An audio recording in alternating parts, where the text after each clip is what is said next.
வணக்கம் ஃப்ரெண்ட்ஸ், எல்லோரும் எப்படி இருக்கீங்க? நல்லா இருக்கீங்களா? இன்றைக்கி வந்து நம்ம என்ன பார்க்க போகிறோன்னா, இந்த நெட்டட் சேரீயில் தான் நம்ம வந்து சுடிதார் தைக்க போகிறோம். இந்த சாலும் சேர்த்து வந்துடும். இது வந்து லைனிங்கு 3 மீட்டர் எடுத்திருக்காங்க. இப்போ நம்ம வந்து லைனிங்கை விரித்து போட்டு நம்ம மேலே பாடி உயரத்துக்கு கட் பண்ணிக்கலாம். பாடி உயரத்துக்கு நம்ம எப்பயும் போடுற மாதிரி டபுள் லைனிங் தான். ஒன்று வந்து சாதாரண லைனிங், இது வந்து சன் கிரேப்பு, ரெண்டும் சேர்த்து தான் கொடுக்க போகிறேன். இது உயரம் கம்மியாக தான் வரும், 14 இன்ச் அந்த மாதிரி தான் வரும். இது கட் பண்ணி எடுத்துக்கலாம். ஒரு 16 இன்ச் வச்சு நான் கட் பண்ணுறேன். அது கடைசியில் நம்ம வந்து கரெக்ஷன் பண்ணிக்கலாம். இப்போ வந்து இதை 4ஆக மடித்து போட்டுக்கலாம். இந்த மாதிரி 4ஆக மடித்து போட்டுக்கோங்க.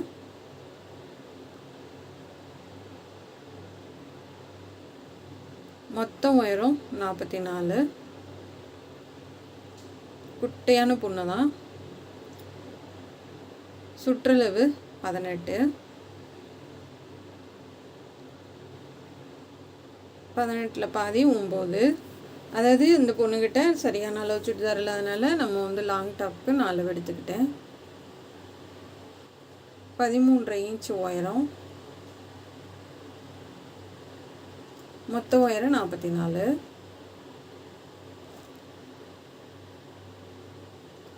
உங்களுக்கு இதோட ஹைட்டுனா 15.5 இன்ச்சு இல்லைன்னா 16 இன்ச் வச்சுக்கோங்க. இது வந்து 13.5 இன்ச்சுக்கு வந்து சின்னதாக தான் தைக்கிறோம். சுற்றளவு 9 இன்ச்சு. ஆம்கோல் 6 இன்ச்சு. போட் நெக் தான் வைக்க போகிறோம். கார்னர் வந்து 1.25 வச்சுருக்கேன். இப்போ வரைஞ்சிக்கலாம்.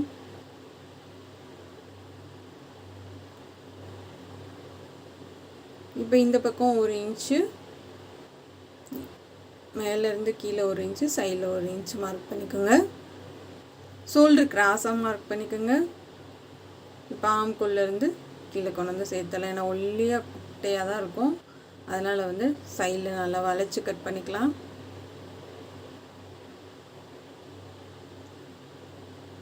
(13.5 இன்ச் உயரம். சுற்றளவு 9 இன்ச்சு. அப்போ பார்த்துக்கோங்க, ரொம்ப சின்ன பொண்ணு தான். ஆனால் ஏஜ் தான் எனக்கு சரியாக தெரியல. இப்போ வந்து அடையாளப்படுத்திக்கலாம். நெக்கு ஆம்கோல் குறைஞ்சி கட் பண்ணிக்கலாம். இந்த மாதிரி கட் பண்ணி எடுத்துக்கோங்க. அடையாளப்படுத்திக்கலாம். இது வந்து ஃபுல் வாயிலே ரொம்ப லேஸாக இருக்கும். அதில் எடுத்திருக்கேன் லைனிங்க. உள்ள இன்னொரு கிளாத்து கொடுக்க. இதுதான் சாரியாகவும் தருவாங்க. இந்த மாதிரி நம்ம ட்ரெஸ்ஸு தைக்கவும் தருவாங்க. இந்த மெட்டீரியலில் நல்லா நீளமாக இருந்துச்சு. அதாவது அகலம் ஜாஸ்தி இது.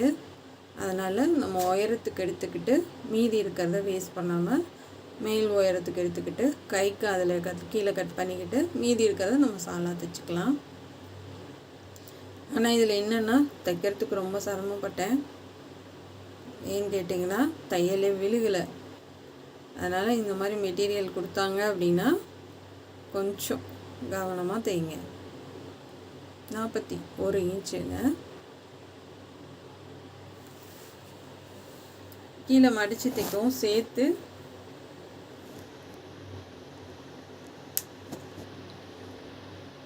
அது வந்து 44 இன்ச்சு. அதில் 13 இன்ச்சு போக மிச்சம் வந்து 31 வச்சுருக்கேன். புரியுதுங்களா? 44 இன்ச்சு 13 வச்சுருக்கோம். அந்த அரை இன்ச்சை கணக்கில் எடுத்துக்காதீங்க. மீதி வந்து 31 வச்சுருக்கேன். அது நேராக அந்த இது வந்து ஒரு அடையாளப்படுத்தியிருக்கேன். அதுக்கு நேராக அந்த ஜமிக்கு ஒர்க்கு கொடுத்துருக்காங்க. அது நேராக அப்படியே கட் பண்ணி எடுத்துக்க போகிறேன். 31 இன்ச்சு வச்சு. இப்போ 31, 13, 44. இப்போ இருக்கிற லென்த்து நான் அதை 2ஆக கட் பண்ணி எடுத்துக்கிட்டேன். இப்போ பேக் சைடு கழுத்து ஒரு 2 இன்ச்சு வச்சு கட் பண்ணி எடுத்துக்கலாம்.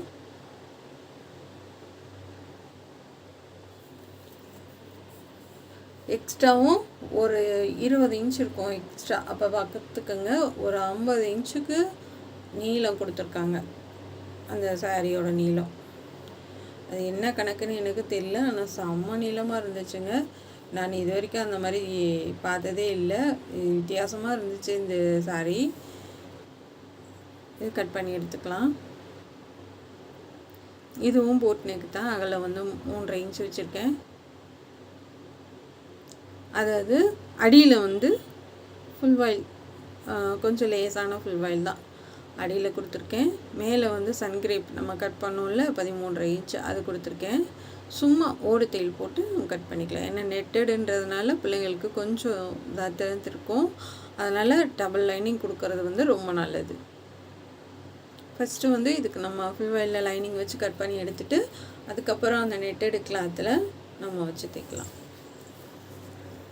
அந்த மீதி உள்ளது இருக்கு இல்லையா, அது மேல் பாகத்துக்கு 2 பக்கத்துக்கு எடுத்துகிட்டு கீழே வர்றது பஃப் கைக்கு எடுத்துகிட்டு எக்ஸ்ட்ரா இருக்கிறத நம்ம சாலுக்கு நான் ரெடி பண்ணிட்டேன். சாலுமே ரொம்ப அழகாக இருந்துச்சு. ஃபுல்லாகவே வந்து லேஸ் சைடில் கொடுத்து சில்வர் கலர் லேஸ் கொடுத்து நம்ம ரெடி பண்ண போகிறோம். இப்போ ஒரு தையல் போட்டு திருப்பிக்கலாம். இதுக்கு நான் எப்படி தைச்சேன்ற மெத்தடு சொல்கிறேங்க, கடைசியாக சொல்கிறேன். வீடியோ கட் பண்ணாமல் பாருங்கள். ஏன்னா தையல் வந்து சரியாக நான் விழுகலைன்னு சொன்னேன் இல்லையா, அது வந்து நான் எப்படி தைச்சேன்றதை கடைசியாக உங்களுக்கு சொல்கிறேன். ரொம்ப கஷ்டப்பட்டு தான் இந்த ட்ரெஸ்ஸு தைச்சிருக்கேங்க.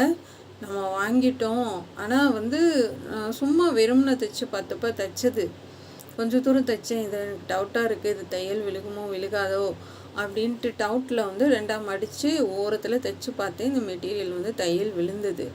அதுக்கப்புறம் கட் பண்ணதுக்கப்புறமா சுத்தமாக நம்ம தைக்க ஆரம்பிக்கும் போது ஓடு தையல் மாதிரி தள்ளி தள்ளி தள்ளி வேறு கிளாத்தில் தைச்சா நல்லா விழுகுது.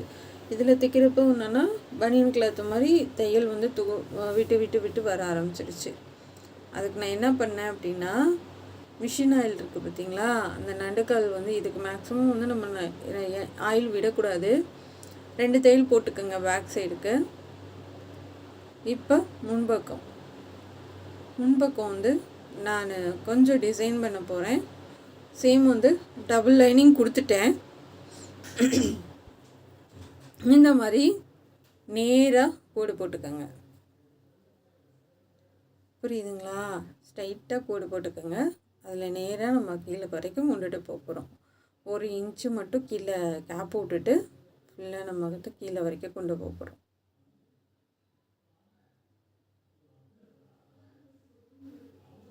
இப்போ இந்த இடத்துல நிப்பாட்டிட்டு அப்படி கீழே வந்து 1 இன்ச்சு மேலே ஏற்றி மார்க் பண்ணியிருக்கேன். கீழே வரைக்கும் எடுத்துகிட்டு போயிடுங்க. இப்போ நிப்பாட்டிட்டு மறுபடியும் திருப்பி ஒரு கத்திரிக்கோள் உள்ளே போகிற அளவு இருந்தால் போதும். அப்படியே திருப்பி நம்ம ரிட்டர்ன் போயிடலாம். இது வந்து பிரியாது, பயப்படாதீங்க. நம்ம கட் பண்ணிவிட்டு திருப்பி எட்ஜில் தையல் போட்டுட்டு அதுக்கப்புறம் நம்ம பைப்பிங் பண்ண போகிறோம். அதனால் பிரியறதுக்கு வாய்ப்பே இல்லை. இப்போ வந்து நம்ம தைச்சி முடிச்சாச்சுங்க. இது கட் பண்ணி எடுத்துடலாம்.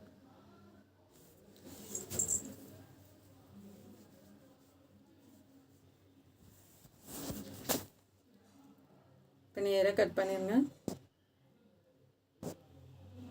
இந்த 1 இன்ச் அடையாளப்படுத்திருக்கோம் இல்லையா, அது வரைக்கும் கொண்டு போயிடுங்க.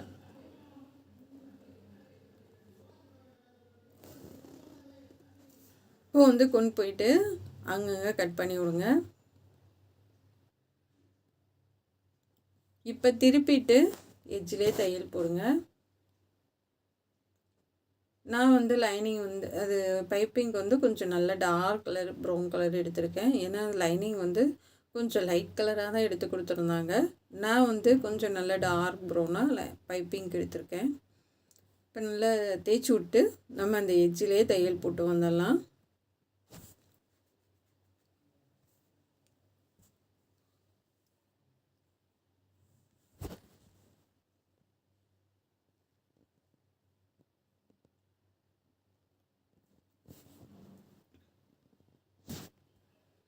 அந்த கார்னர்கிட்ட வந்து நல்லா எடுத்து விட்ருங்க. ஊசி வச்சு எடுத்து விட்டுட்டு அப்படியே வந்து நம்ம ரிட்டன் வந்துட்டு மேலே போயிடலாம். நான் அந்த ஜமிக்கூருக்கு வந்து இருந்ததை கவனிக்காமல் நேராக போய் தைச்சிட்டேன். அது நம்ம மறுபடியும் எட்ஜில் தையல் போட கொஞ்சம் சிரமமாக இருந்துச்சு. இந்த மாதிரி டிசைன் இருக்குன்னா அந்த இடையில நம்ம வந்து தைக்கிறது வந்து ரொம்ப பெஸ்ட்டு.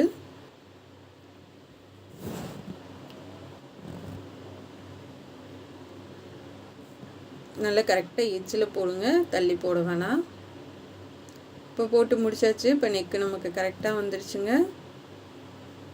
இப்போ வந்து நம்ம அந்த கீழெல்லாம் லைனிங்லாம் வச்சுட்டு இதை கட் பண்ணி எடுத்துடலாம் எக்ஸ்ட்ரா இருக்கிறத.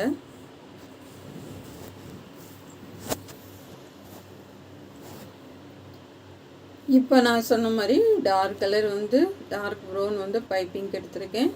அந்த அடியில் கொடுத்துட்டு நம்ம ஃபுல்லாக பைப்பிங் பண்ணிடலாம். கார்னர்கிட்ட நிப்பாட்டி திருப்பிக்கோங்க.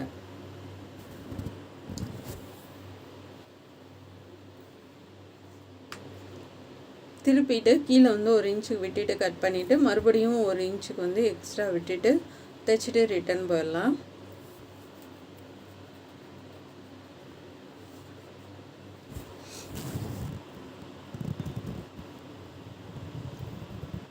இப்போ கழுத்து ஃபுல்லாக நம்ம வந்து பைப்பிங் அடியில் கிளாத்து கொடுத்து தைச்சி எடுத்துக்கலாம்.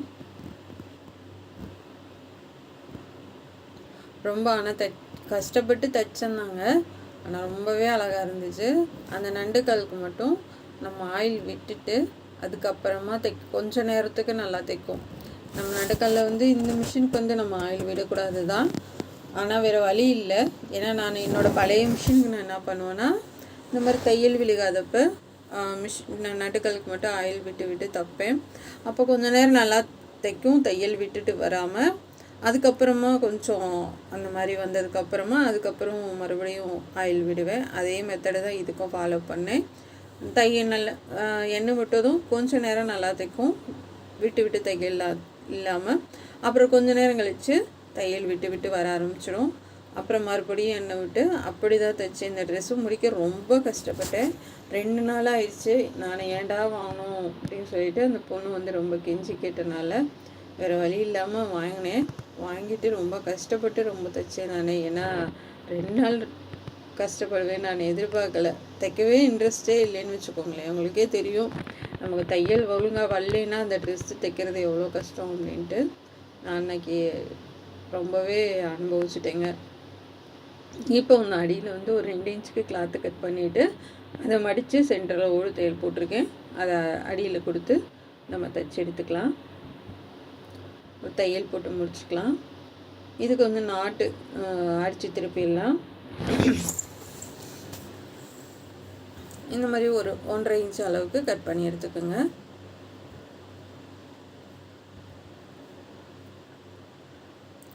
இந்த மாதிரி கட் பண்ணி எடுத்துக்கலாம். மீதி இருக்கிறத நம்ம இடுப்புக்கு கட்டுறதுக்கு சைடில் வந்து தைச்சி விட்டு நாட்டு தைச்சிடலாம். இப்போ கீழேருந்து நம்ம கொடுத்துட்டு வரலாம். இது வந்து உங்களுக்கு சோத்துக்கை சைடு வேணுமா இல்லை வந்து சைடில் வேணுமான்றதை பார்த்துக்கோங்க. லெஃப்ட் சைடு வேணுமா ரைட் சைடு வேணுமான்றதை பார்த்துட்டு நீங்கள் வந்து இதை தைங்க. நான் நெருக்கமாக தான் கொடுக்குறேன். இது போட் நெக்குன்றதுனால மேலே மட்டும் கொஞ்சம் தூரம் கொடுக்கல. ஒரு 2 பாசி வைக்கிற அளவுக்கு மட்டும் விட்டுட்டு அதுக்கப்புறம் தைச்சேன் நான். ஏன்னா வந்து தலைவலி போகலைன்னா ரொம்ப கஷ்டம் அப்படின்ட்டு.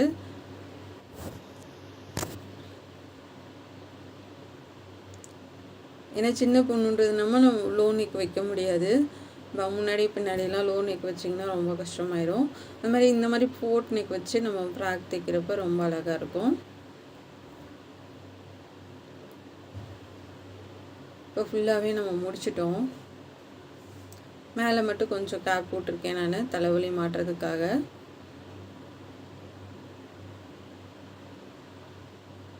இப்போ நூலெல்லாம் கட் பண்ணிவிட்டு 2வது தையல் போட்டுக்கலாம். லைட்டாக அந்த கழுத்தில் மட்டும் உள் பக்கமாக கொஞ்சம் கட் பண்ணி விட்ருக்கேன் கிராஸ் பீஸை. ஏன்னா வந்து அப்போ தான் சுருக்கம் இல்லாமல் நீட்டாக வரும். இதை நம்ம பீஸ் கொடுத்ததை விலக்கி விட்டு தையல் போட்டு எடுத்துக்கோங்க. இப்போ அப்படியே திருப்பி இங்கிட்டும் தைச்சிடலாம். நம்ம வந்து இது அம்பர்லா டாப்லாம் ஒன்றுமே பண்ண முடியாது. இந்த மாதிரி சில்வர் பாசி எடுத்துருக்கேன் நான். இப்போ வந்து அடையாளப்படுத்திக்கோங்க. லைனிங்கும் நான் கட் பண்ணி எடுத்துகிட்டு வந்துட்டேன். லைனிங்னா நம்ம ஒயரம் எடுத்துக்கிட்டு ஒயரம் தேவையான அளவு எடுத்துக்கோங்க. எடுத்துகிட்டு இந்த மாதிரி யூ ஷேப் போட்டு கட் பண்ணிவிட்டு இந்த சைடு வந்து கிராஸாக கட் பண்ணியிருக்கேன். வேறு ஒன்றுமே பண்ணலை. ஏன்னா இது நம்ம ஃப்ளிக்ஸ் வைக்கிறோன்றதுனால 2ஐயும் சேர்த்து ஜாயின் பண்ணாலும் உங்களுக்கு ஒன்றும் தெரியாது. அம்பர்லா டாப்புக்கு நம்ம தனித்தனியாக ஜாயின் பண்ணணும். இதுக்கு வந்து நம்ம சேர்த்து தைச்சிக்கலாம். லைனிங் வந்து நம்ம மிஷினில் போட்டு கட் பண்ணியாச்சு. கீழே வந்து நல்லா யூஸப் போட்டு கட் பண்ணிவிட்டு கீழேயும் நான் உருட்டி தைச்சிட்டேன். ஏன்னா கொஞ்சம் தூக்கலாக இருந்தால் தான் சைடில் தொங்காமல் இருக்கும். அதுக்காக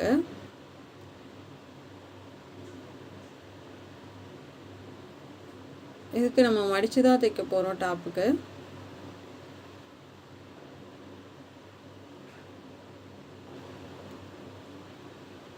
இப்போ மேலேயும் கட் பண்ணிக்கலாம்.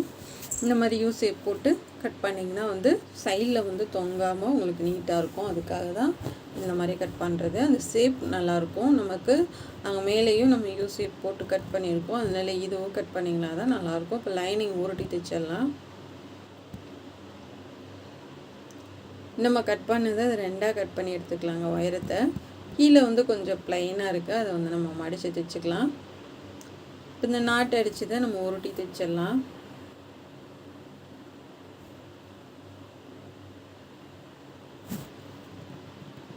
இந்த மாதிரி உருட்டி தைங்க. இப்போ அடையாளப்படுத்தியிருக்கோம். நம்ம அந்த நெட்டட் கிளாத் மட்டும் எடுத்துக்கலாங்க. எடுத்துகிட்டு அதை ரெண்டாக மடித்து அடையாளப்படுத்திக்கோங்க. அடையாளப்படுத்திட்டு நீங்கள் சைடில் வந்து ஒரு 1/4 இன்ச்சு தள்ளி வச்சுக்கோங்க அந்த பீஸை. ஏன்னா நம்ம தைக்கிறப்ப உங்களுக்கு சரியாக வரணும். அதுக்காக 1/4 இன்ச்சு வந்து தள்ளி வச்சுக்கோங்க. இது கலர் வந்து நமக்கு அதாவது ஒளி அடிக்குன்னு சொல்லுவாங்க இல்லையா, அந்த மாதிரி ஒளி அடிக்கிறதுனால கேமராவில் வந்து உங்களுக்கு கொஞ்சம் லைட் கலராக தெரிய ஆரம்பிக்குது. வேறு ஒன்றும் கிடையாது. சில இடத்துல வந்து டார்க்காகவும் சில இடத்துல லைட்டாகவும் இருக்கும். இப்போ நம்ம சென்டர் அடையாளப்படுத்தினதில் வரைக்கும் நம்ம வந்து ஃப்ளிட்ஸ் வச்சுக்கலாம். சைடில் வந்து ஒரு 1.5 இன்ச்சுக்கு வந்து தள்ளி தைங்க. நம்ம தையல் போடுறதுக்கு அது தள்ளி தான் ஃப்ளிட்ஸே வைக்கணும். நீங்கள் சைடில் வந்து ஒரு 1.5 இன்ச்சு அட்லீஸ்ட் 1.25 இன்ச்சுக்காக தள்ளி வச்சு தைச்சிங்க. ஃப்ளிட்ஸில் மேலே தையல் போட வேணாம். அது தள்ளி வச்சு தைச்சிங்கன்னா அது வந்து நம்ம ஈவனாக நம்ம வந்து தைச்சிக்கலாம். ஃபஸ்ட்டு வந்து நம்ம இதை தைச்சி எடுத்துக்கலாங்க. அதுக்கப்புறமா லைனிங்கை வந்து அடியில் கொடுத்துக்கலாம். இந்த மாதிரி ஒரு இன்ச்சு 1.5 இன்ச்சுக்கு தையல் போடுற அளவுக்கு நீங்கள் போட வேணாம். அதாவது வந்து ஃப்ளிட்ஸு வைக்க வேணாம். இப்போ லைனிங் இருக்கு இல்லையா, லைனிங் கொஞ்சம் எக்ஸ்ட்ரா தான் கட் பண்ணியிருக்கேன். இடையில குட்டி குட்டியாக 2-3 ஃப்ளிட்ஸு வச்சுட்டு தைங்க. ஏன்னா வந்து எக்ஸ்ட்ரா இருக்கிறத கட் பண்ண வேணாம். கொஞ்சம் உள்ளே ஃப்ரீயாக இருக்கிறதுக்காக தான் நான் சொல்கிறேன். லைட்டாக எக்ஸ்ட்ரா இருந்துச்சுன்னா இந்த மாதிரி சின்னதாக 2 ஃப்ளிட்ஸு வச்சுட்டு தைங்க. ஏன்னா வந்து இதுக்கும் ஃப்ளிட்ஸ் வச்சு அதுக்கும் நிறையா ஃப்ளிட்ஸ் வச்சோம்னா ரொம்ப பெருசாக தெரியும் உங்களுக்கு ட்ரெஸ்ஸு. அதனால் லைனிங் வந்து நம்ம இப்படி கட் பண்ணிவிட்டு கொஞ்சம் எக்ஸ்ட்ரா இருக்கிறத உள்ளே நல்லா ஃப்ரீயாக இருக்கணுன்றதுக்காக இந்த மாதிரி கொஞ்சம் தள்ளி ஃப்ளிட்ஸ் வைக்கலாம். இப்போ வந்து நம்ம வந்து அமுக்க தையல் வந்து போட்டுடலாங்க. இப்போ நம்ம அந்த தையல் பகுதி வந்து உள்ளே இருக்குது. அதாவது மேலே வந்து நெட்டடு, அடியில் வந்து இது நடுவில் வந்து தையல் பகுதி இருக்க மாதிரி இருக்குது.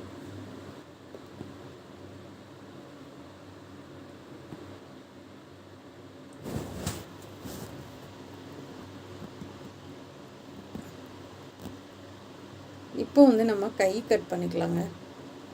இடுப்பு பகுதி வந்து தைச்சி முடிச்சாச்சு. கை வந்து பப்பை தான் கீழேயும் மேலேயும் கொடுத்து தைக்க போகிறேன். ஒயரை வந்து 6 இன்ச்சு வைக்கிறேன். 6 இன்ச்சு வச்சுக்கோங்க. அகலம் வந்து ஒரு 8 இன்ச்சு வச்சுருக்கேன். கொஞ்சம் நான் மேலே ஏற்றியே தான் குறைஞ்சி கட் பண்ணுறேன். கீழே கொஞ்சம் கம்மி பண்ணிக்கோங்க.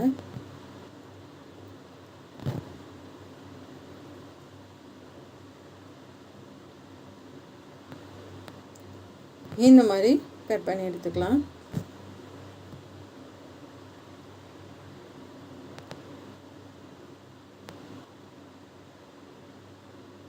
இதை 2ஆக கட் பண்ணிக்கோங்க. அடையாளப்படுத்திக்கலாம். மேலே கீழே அடையாளப்படுத்திக்கோங்க. இதை விரிச்சிட்டு முன்னாடி கை வந்து கட் பண்ணிக்கலாம்.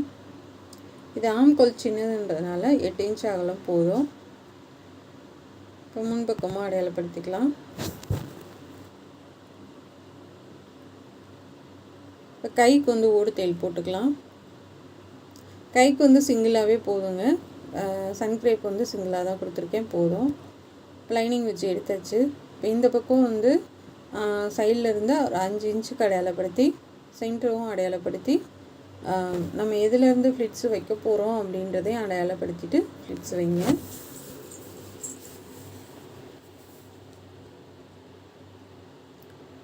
நம்ம அந்த பைப்பிங் கொடுத்தோம் இல்லையா, டார்க் ப்ரௌன் கலரு, அந்த கிராஸ் பீஸ் கொடுத்து மேல் ஒர்க்கில் அடித்து தைச்சிருக்கேன். ஏன்னா இதுக்கு பைப்பிங் நல்லா இருக்காது, 2வது தடிமனாக வரும். அதனால் வந்து அடிப்பக்கம் கொடுத்து தைச்சிட்டு மேல் ஒர்க்கில் ஒரு 1/4 இன்ச்சுக்கு மடித்து தைச்சிட்டேன்.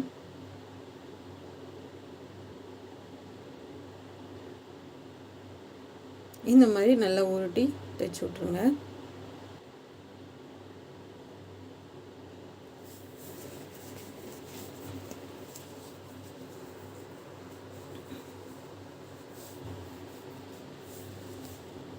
இது மாதிரி மடித்து தைச்சிங்கன்னா பார்க்குறதுக்கு நல்லா அழகாக இருக்கும். இப்போ கை வந்து நம்ம தைச்சிடலாங்க.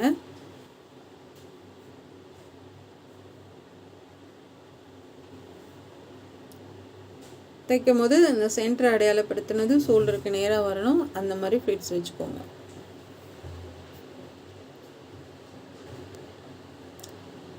ஷோல்டருக்கு நேராக நம்ம சென்டர் அடையாளப்படுத்தினது வரணும். அதுக்கு இந்த பக்கம் ஃப்ளிட்ஸ் வச்சுக்கோங்க. இப்போ இந்த மாதிரி கீழேயும் மேலேயும் ஃப்ளிட்ஸ் வச்சுக்கோங்க. எதுக்காக நம்ம பஃபே வைக்கிறோன்னா, சின்ன பொண்ணு, அதனால் பார்க்குறதுக்கு கொஞ்சம் நல்ல ஒல்லியான பொண்ணுன்றதுனால பார்க்குறதுக்கு நல்லா கொஞ்சம் குண்டாக தெரியும், புஷ்ஷுன்னு இருக்கும் அப்படின்றதுக்காக.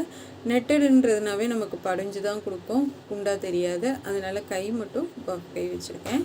இப்போ கீழே வந்து கொஞ்சம் ப்ளைனாக இருக்குது, டிசைன் இல்லை. அதை மட்டும் நம்ம கொஞ்சம் 1 இன்ச்சுக்கு மடித்து தைச்சிடலாம். இந்த மாதிரி மடித்து தைச்சிடுங்க. சாலுக்கு இந்த சில்வர் கலர் லேஸ் எடுத்துருக்கேன். கொஞ்சம் இழுவை தான் கொடுக்குது. ஏன்னா வந்து இப்படி ஸ்ட்ரைட்டாக தைக்கிறப்ப வந்து உங்களுக்கு இழுவை கொடுக்காது. இந்த வாக்கில் நமக்கு தைக்கிறப்ப வந்து உங்களுக்கு இந்த மெட்டீரியல் வந்து இழுவை கொடுத்துச்சு. அதனால் கொஞ்சம் சுருக்கடிக்கிற மாதிரி இருந்துச்சு. இருந்தாலும் வந்து நம்ம லேஸ் வச்சு தைச்சதுக்கப்புறமா கொஞ்சம் நல்லா தான் இருந்துச்சு. அப்படியே திருப்பி அமுக்க தையல் போட்டுடலாம். சேம் கலர் தான் கொடுத்துருக்கோம். இந்த கீழெல்லாம் மடித்து தைக்கும் போது ரொம்ப தையல் விட்டு விட்டு வர ஆரம்பிச்சிருச்சு. கடைசி நேரத்தில் ரொம்ப கஷ்டப்பட்டேன், சுத்தமாகவே வரலை. என்ன பண்ணுறதுனே தெரியல. அது ஒரு தையல் குத்து கூட விழுகலைங்க. அப்படி தனித்தனியாக நூல் வர ஆரம்பிச்சிருச்சு. இப்போ மறுபடியும் கடைசியாக எண்ணெய் விட்டு நல்லா கொஞ்சம் தைச்சி விட்டு ஊற விட்டு அதுக்கப்புறமா தைச்சேன் நான். ஏனே தெரியல, அந்த மெட்டீரியல் மட்டும் எனக்கு தையலே விழுகலை. இந்த சைடில் வந்து நாட்டு தைச்சிருக்கேங்க. இந்த சைடு ஒரு பக்கம் மட்டும் நாட்டு தைச்சிருக்கேன். இந்த மாதிரி தான் கொடுத்துருக்கேன். ரொம்ப கிராண்டெல்லாம் பண்ணலை. இப்போ இதுக்கு வந்து பாசி கொடுத்துடலாங்க, சில்வர் கலரில். இதுவே நல்லா கிராண்டாக தான் இருக்குது. இதுக்கு மேலே நம்ம கிராண்டாக ஏதாவது டிசைன் பண்ணாலும் தெரியாது. அதனால் சிம்பிளாக கூட முடிச்சுட்டேன் நான். இதுவுமே ரொம்ப அழகாக தான் இருந்தது. ஆனால் என் பொம்மைக்கு தான் போட்டு பார்க்க முடியல, இது சின்ன அளவுன்றதுனால. சும்மா கட்டில் தான் வந்து உங்களுக்கு விரித்து காமிச்சிருக்கேன். பொம்மைக்கு போட்டு ட்ரை பண்ணேன், இந்த சுத்தமாக உள்ளேயே போகல. நான் உங்களுக்கு போட்டு காமிக்க முடியல. அந்த பொண்ணும் வரையினாங்க, வரல. சரி வீடியோ எடுத்து 2-3 நாள் ஆச்சுன்ட்டு போட்டுறேன். கட்டிலில் மட்டும் உங்களுக்கு விரித்து காமிச்சிருக்கேன். பாசி வச்சு ஒரு 3 பக்கம் மட்டும் தையல் போட்டுக்கலாம்.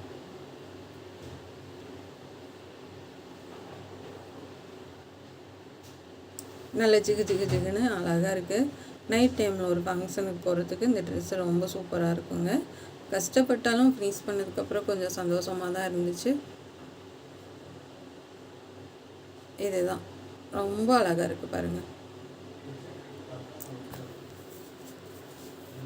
கீழே நல்லா ஃப்ளிட்ஸு நிறைய வந்துச்சு, அகலமாகவும் இருக்குது.